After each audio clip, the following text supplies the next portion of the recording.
Hey world, and welcome to Nay Say. I'm Nay, and I have a lot to say. This video is my introduction to YouTube and to the world. I want you to get to know a little bit about me. So I had a good friend of mine, Kenny, join me for this interview. I hope you enjoy, and don't forget to hit like, follow, and subscribe so that you can stay up to date and current on everything Nay Say.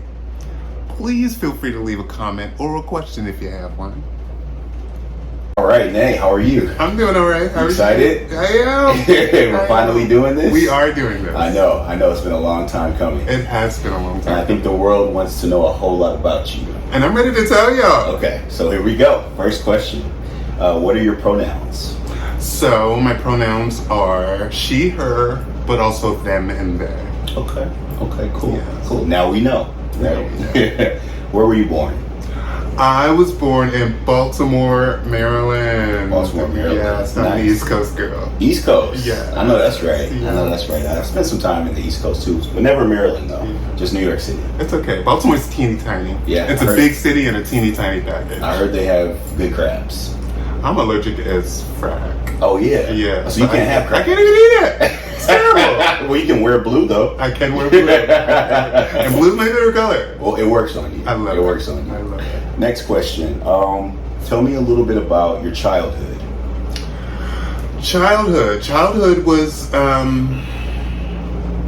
Childhood was crazy, right? So I'm a former foster kid, right? I'm a former runaway, right? Just to give some tidbit, you know, in terms of where I come from and what I've gone through a little bit, right? So, I lived in a variety. There was one foster home that I was in for the longest, right? But ultimately, I was in a variety of foster homes and group homes. Wow. So it was, it was something else for sure. Yeah, sounds like it. Yeah, it was Sounds colorful. Colorful. Yeah, That's a nice way to put it.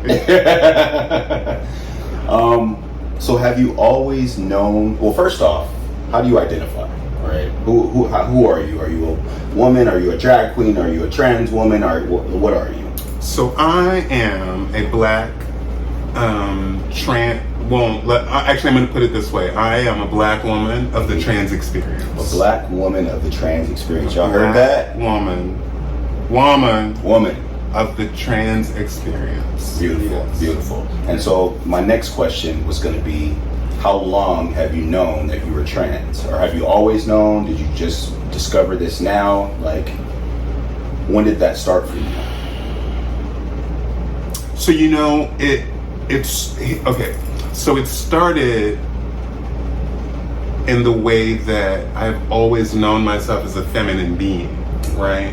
I've spent much of my life, at least attempting to kind of combat the femininity, right? And there were even times where I tried to maybe enhance it a little bit, like, well, fuck it, that's just the way I am. You can curse, Right. it's fine. Okay.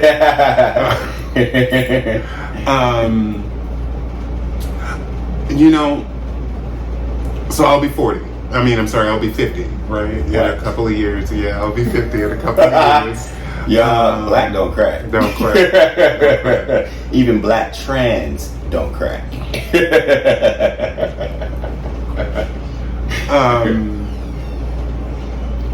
So transgender is fairly new terminology, right? It was to me. It is for me anyway, right? I feel like these young kids have come along and they've given names to things that have always been there, right? And let me back it up a little bit, right? Because what I would have been known as, we'll say back in the day, right, would be a transsexual. I think I've heard that term. Yeah. Right. Yeah. But I don't think that's appropriate, right? Okay. Because it's my gender that's in question, Got it. right? Got it. As opposed to sexuality. As opposed to sexuality. Got right? you. Got you. I've always been attracted to men, right? Clear.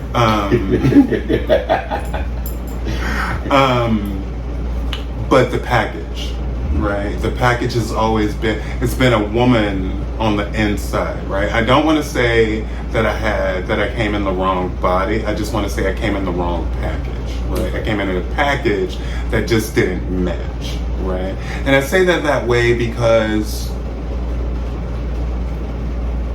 I don't hate what I was. It just didn't fit, right? Yeah. I had some positive experiences in that package, right? It wasn't all terrible. It was hard. So that package, right? it was like dressing like a boy, taking on masculine At least attempting characteristics. to. Right. Okay. Facial hair. Okay. Right. Okay.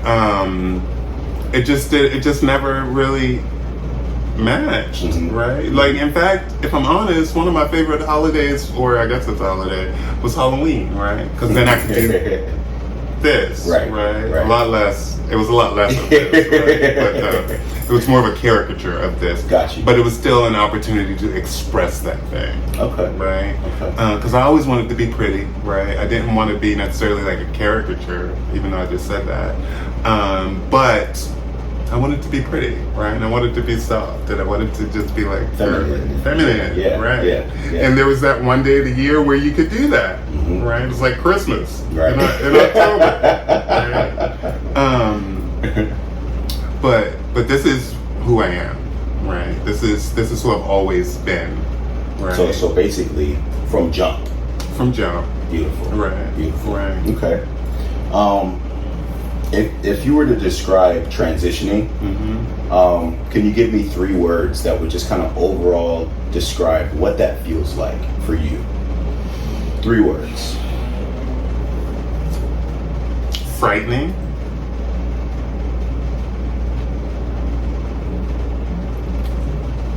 Relief. And authenticity. Wow. I mean, when you said frightening, at first I'm like, what? But no, that makes total effing sense, right? Because, I mean, I can't even imagine what that must feel like to be something on the inside and then not express that in the physicality. Right, and fight it. And then knowing how the society is today, especially being our color, right? You know, that's got to be terrifying, right? But then on the other side of that, relief. Wow. Right. Relief. Wow. Because I look in the mirror and I see that, right? And I'm like, okay, yeah, that's right. You know, that's who I am. Right. On the other hand, well, not even on the other hand, but another element of that, right, is I'm gonna get a little bit, you know. Go ahead. People are ready. There have been a lot of girls like me, particularly girls of color like me, of the trans experience, who have lost their lives, right? A lot. Who have been beaten up. Yep. Right? Not that long ago, for me to express and walk down the street could have meant a butt whipping, right? Or death. Yeah. Right? Something broken. Right? Something broken.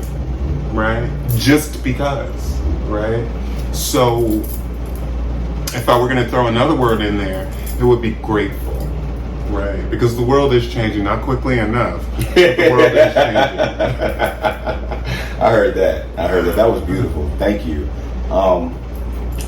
So, let me ask you this. So, I want to kind of break down some of the stigma and stereotypes around the transgender community, right? And, you know, just full disclosure, we're not going to fake it for y'all. We're keeping it raw. We're keeping it real. We're getting to the truth, right? And the truth is there's some stigma, right? And so I want to ask you, have you had any experiences with addiction? Because a lot of people assume that transgender people are addicted to drugs and crazy. Right. So have you had any experiences with addiction? So, well, the first thing I'm going to do is I'm going to use a term that Kenny taught me. And I'm going to keep it a stack. That's right. Hey. You know, by the grace of God, by the grace of the universe, no. Right? I have dabbled, right? I have partied, I've drank, I've done things, right? But I've always had the ability to put those things down. right? Unlike me, because I'm an addict in recovery, I couldn't put it down. But And it's kicking ass about it too, yeah, oh, right? Thank you. Taking names, even. But this is about you, though. But this, yeah. So you got to you've somehow managed, not somehow managed. You just weren't an addict, right? You just Yeah. I just yeah. wasn't an addict, but right, like understanding that recovery, right? Recovery is a broad thing, right? And I am a person in recovery, right? Can you tell me more about that? I have for much of my life dealt with mental health challenges, right? I'm a person that has PTSD, right? We often think of people with PTSD as being folks coming back from wars, right? Coming from Afghanistan. Yeah, like right? fallen soldiers and wheelchairs and like can't hear like airplanes and stuff like that. Right. Right. But understand that there's a war that occurs for folks just living life, right? For context, right? I'm also a person that grew up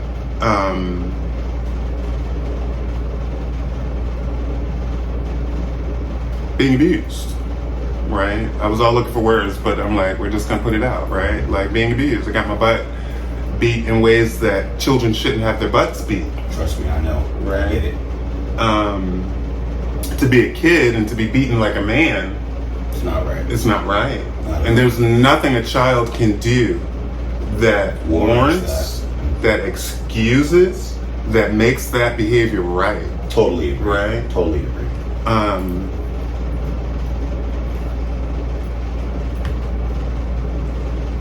I'm blessed because I never became a violent person, though.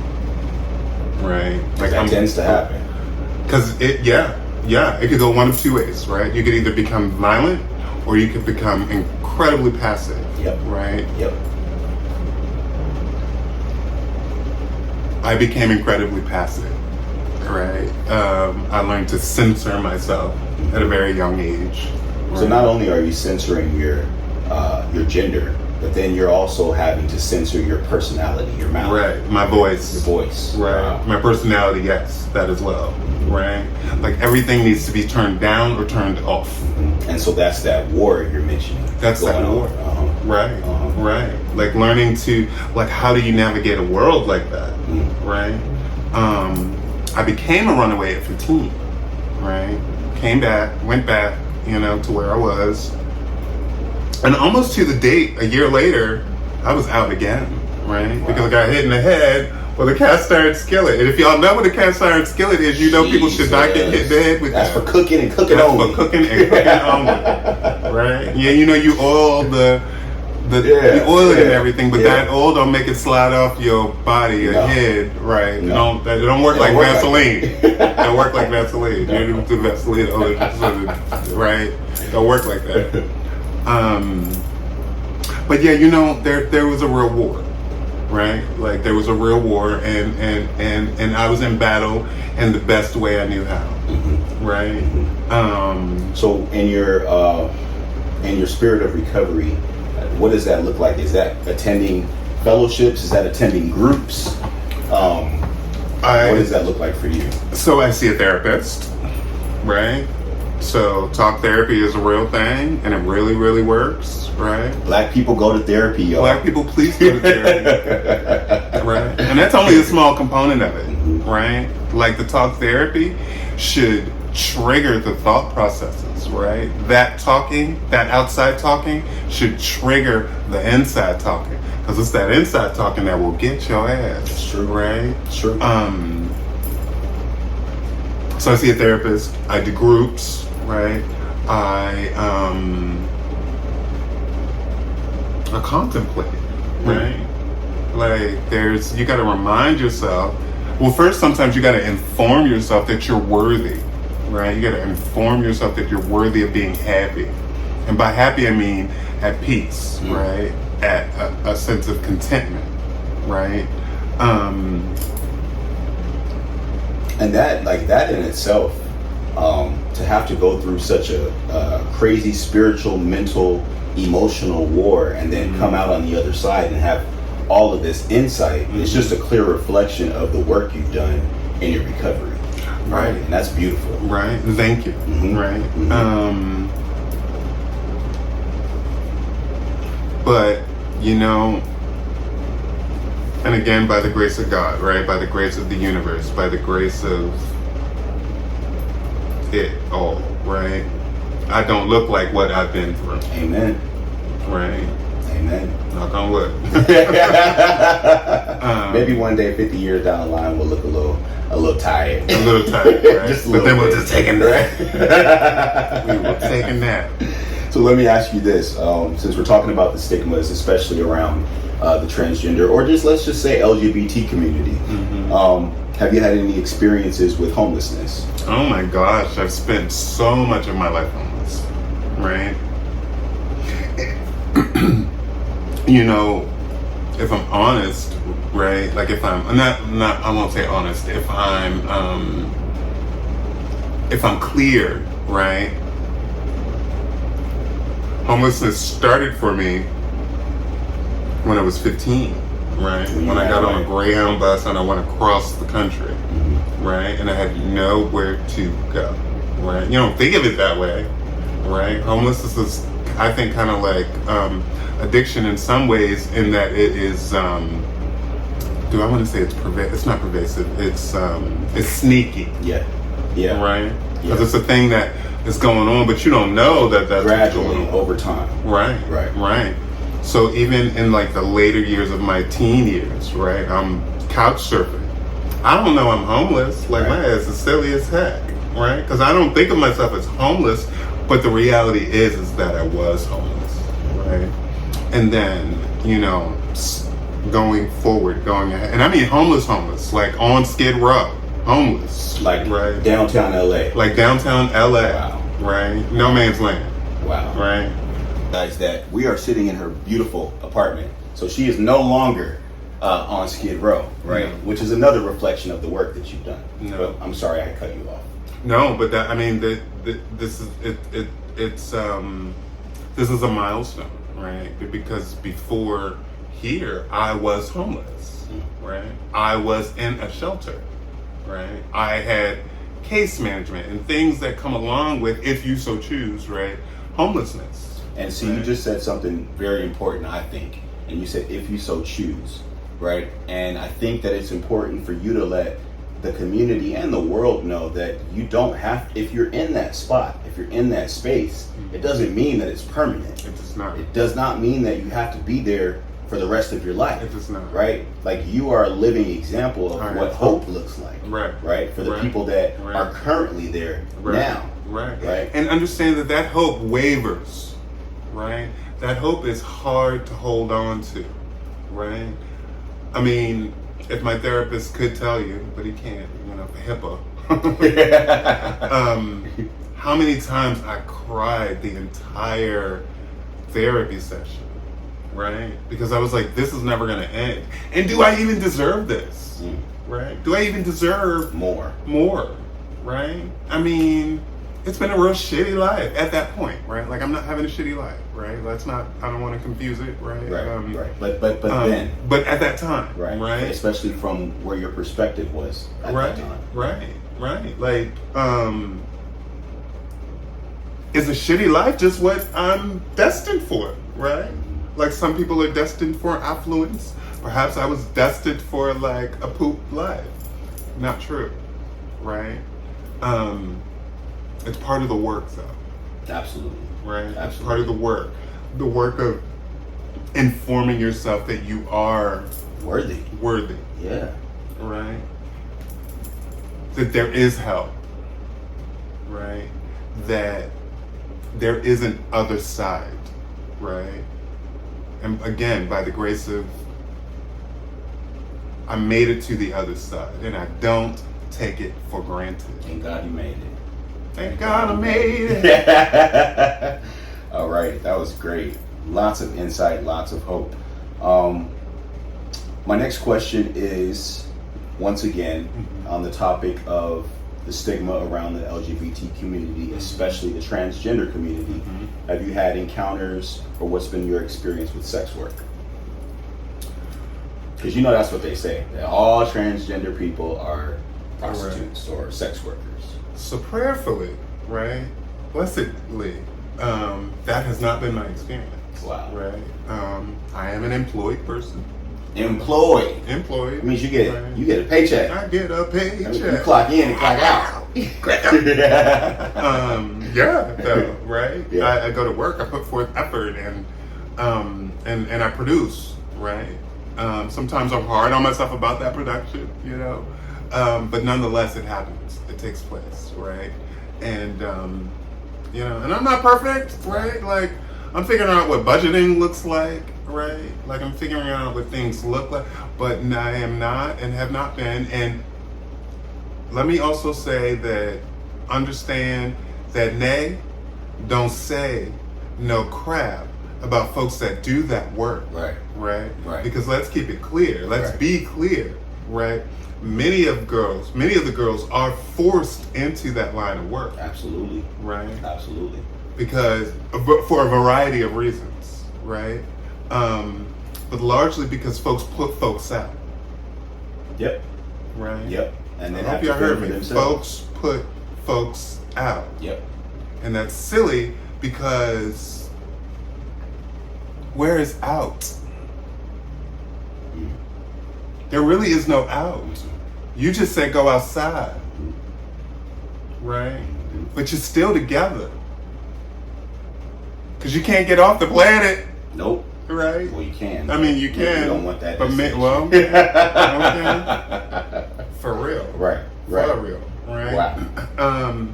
So a lot of girls are forced into that line of work, right? And that's some collective work. That's some stuff we got to work on together, Yeah. right? I agree. Because there's one human population. Mm-hmm. One. One. One. You Right. said that. And we're all configured differently, Mm-hmm. right? Mm-hmm. We got to get away from these ideas that there's a this and a this and that's it, right? There's a spectrum for everything. That's right. Rainbows have spectrums. That's right. Why can't humans have spectrums? I believe they do. Right? I believe firmly they do believe too. they do. Mhm. Hot dog. All right, so we're gonna lighten it up a little bit, but I just want to say thank you for that transparency. You know, that's huge because people need to hear this. Yeah.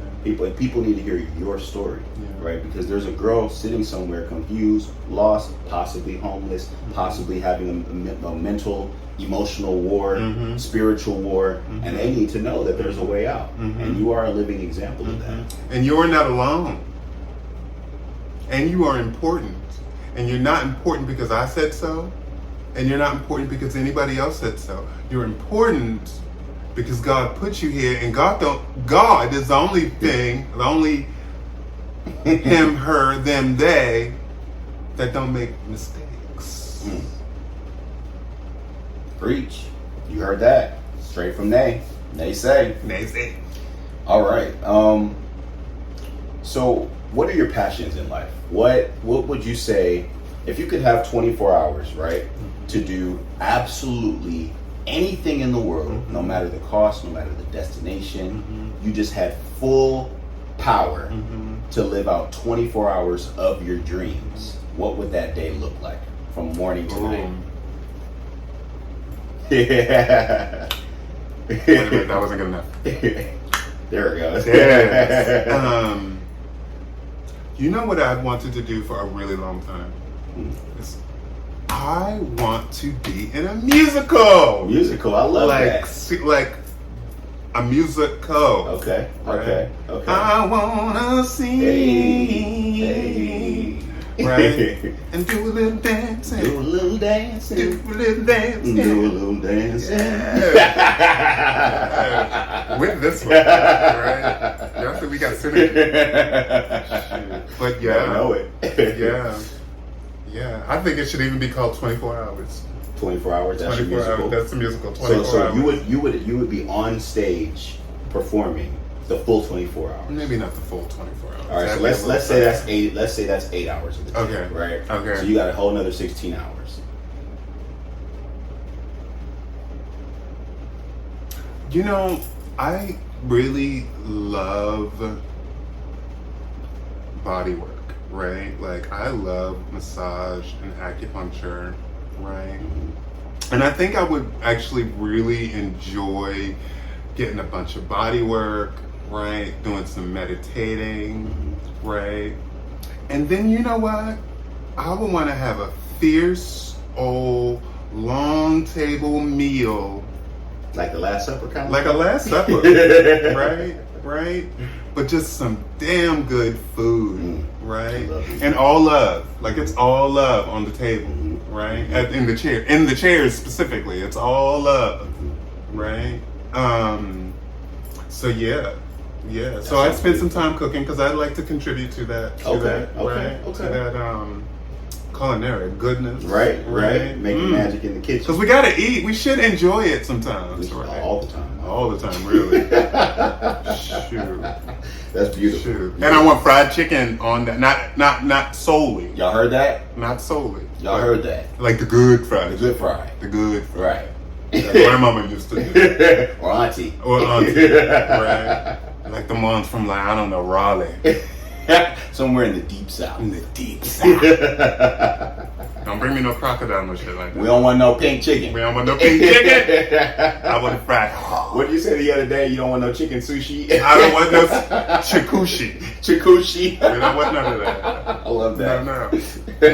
I want it fried. All right. So you got two more questions. Okay. The next question is, what does the world need to know about the trans experience that they don't already know? Not you, just the trans experience in general.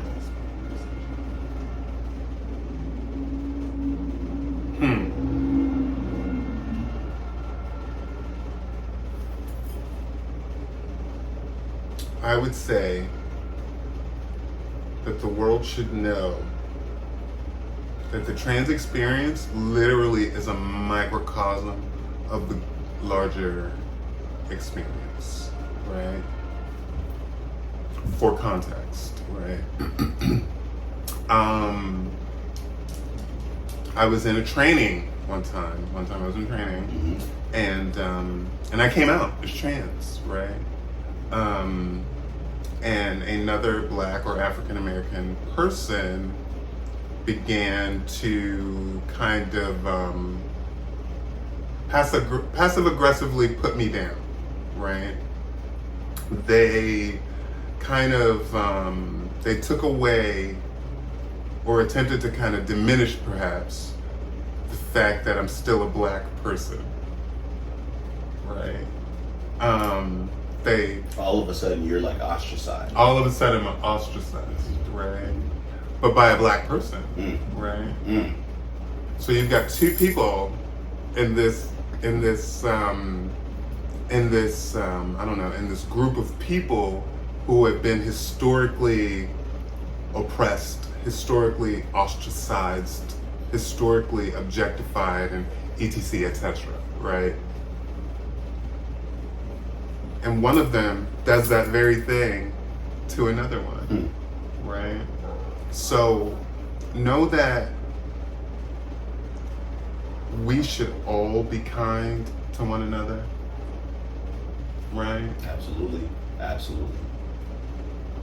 Because if we can make kindness a social norm, I mean genuine, authentic kindness, like I'm kind to you because you exist, because God made you, right? That will seep into the microcosms, right? Because I still suffer all the same things. Yeah. That everybody, right? like the next person. Just like the next person. Right. Even within the LGBTQ community, right? Like, let's be honest, racism, prejudice, it exists even within the LGBT sub-communities. The smallest sub-communities, right? Yep. But the way, in my own opinion, the way we eliminate that is by eliminating those things in the larger community. Absolutely. Right? In the human community, right? You heard that, you guys? Just be kind. Be kind. Be kind. Authentically. Right? Right? Not for an exchange. Not for an exchange. Right? Not because you want something back. No. Just be kind. You know, I learned once that, or I'm going to say, I had a revelation, right? That Nice is contrived, but kind comes from here. Mic drop. Beautiful. Wow. Love that. Love that. So don't be nice, be kind. Be kind. All right, and the last question is kind of similar to the question we just asked, but what does the world need to know about Nay? About Nay? Nay got something to say. That's what they need to know. Nay got something to say. Okay.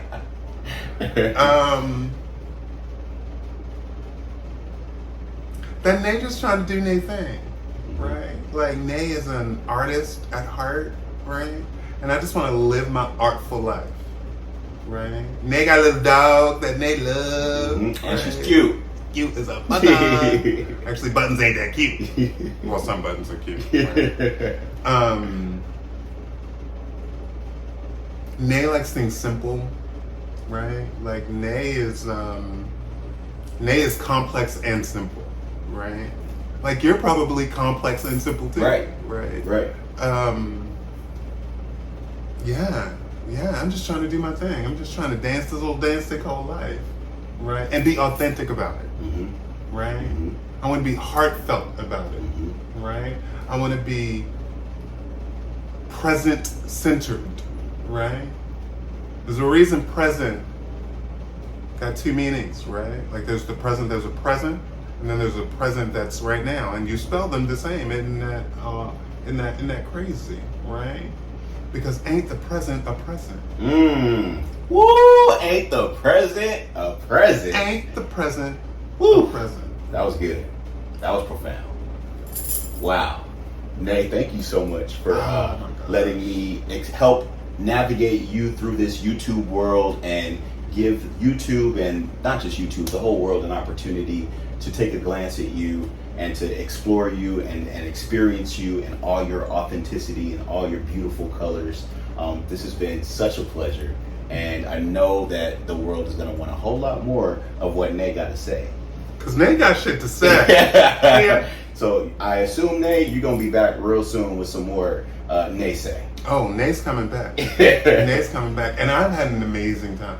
Great. Right? Great. Like, this is the pop-off, y'all. I love it. And I got goosebumps. Hey. Y'all can't see me, but I'm perforated. Yeah, I can see it. I can co-sign. She got goosebumps.